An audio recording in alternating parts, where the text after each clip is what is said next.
سعودی عرب میں محکمہ امن نے خبردار کیا ہے کہ جو شخص بھی غیر قانونی تارکین کو مملکت میں قیام میں تعاون کرے گا اسے 15 سال قید اور 10 لاکھ ریال جرمانے کا سامنا کرنا پڑ سکتا ہے۔ سرکاری خبر رساں ایجنسی ایس پی اے کے مطابق محکمہ امن نے ٹویٹر کے اپنے سرکاری اکاؤنٹ پر بیان جاری کیا ہے۔ بیان میں کہا گیا کہ جو شخص بھی سعودی عرب کے سرحدی قانون کی خلاف ورزی کرنے والے کسی شخص کو مملکت میں داخل ہونے، اسے اندرون مملکت سفر کی سہولت فراہم کرنے، رہائش کا بندوبست کرنے یا کسی بھی شکل میں اسے کسی طرح کا کوئی تعاون دے گا، اسے قید اور جرمانے کی سزا دی جائے گی۔ امن عامہ کا کہنا ہے کہ غیر قانونی طریقے سے مملکت میں داخل ہونے والوں کو سہولت فراہم کرنے کی صورت میں گاڑی اور رہائش کے لیے استعمال ہونے والا مکان ضبط کر لیا جائے گا۔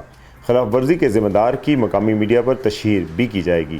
بیان میں امن عامہ نے مزید کہا ہے کہ یہ ایسے بڑے جرائم میں سے ایک ہے جن پر گرفتاری ہوتی ہے اور اس سے ایمانداری اور وقار مجروح ہوتا ہے۔ اس حوالے سے مزید تفصیلات اور اس طرح کی مزید خبروں کے لیے دیکھتے رہیے urdunews.com۔